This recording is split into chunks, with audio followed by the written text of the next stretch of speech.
For the first time, investigators showed us a note Tammy Jo Alexander wrote in a yearbook to her best friend.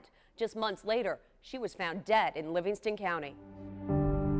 Best friends. That's what we are forever. Those were the words of Tammy Jo Alexander. We had fun then, especially with those two truck drivers. Remember when we went to your house while skipping school? She had no idea what she was going to ultimately end up facing here in New York State. I guess all we can do is look back on the good times.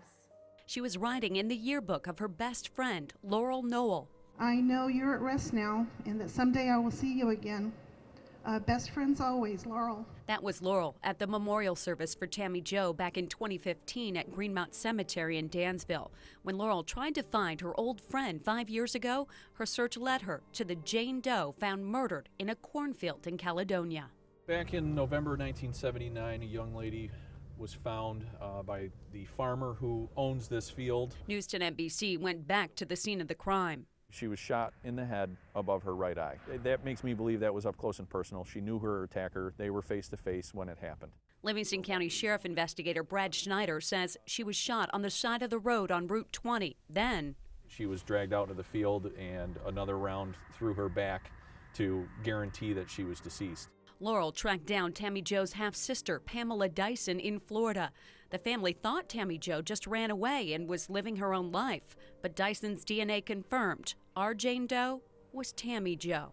It never occurred to me that someone would murder my sister, and even now in my mind, I cannot understand why. Investigators learned Tammy Jo had eaten a ham dinner with corn before she was killed and traced that last meal to what was then the Lima Diner.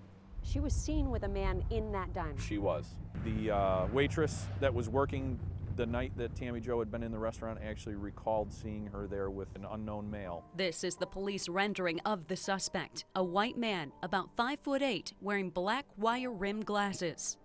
Do you believe he's the killer? Very well could be. But all these years, no one has been able to identify him. This jacket could also be key to solving the case. It's the coat Tammy Jo was wearing when she was killed. It was an auto sports jacket. It was red with a black stripe, so we don't believe it was her jacket. Very well could be that of her killer. Male DNA was found on that jacket. Back in 2016, it was tested against 3 men. None of them matched. Investigators also released pictures of the necklace Tammy Jo was wearing, along with 2 keychains found on her body, a heart with a key. Tammy was sweet and kind. Why would anybody want to harm her? Why would anybody murder her and throw her away? Her half-sister Pamela is still waiting for the killer to be caught. I have 2 people that I'm very interested in that I think could possibly be involved in this. Investigator Schneider won't say who those people are, only that they're not from this area. Hopefully someday we can get enough evidence to prove that maybe one of them is in fact the killer. If you would like to read the full yearbook entry Tammy Jo wrote, we will post it with this story at WHEC.com. Now, if you have any information on the case, call 585-243-7100. The FBI is offering a $20,000 reward. Vicki Rudd, News 10 NBC.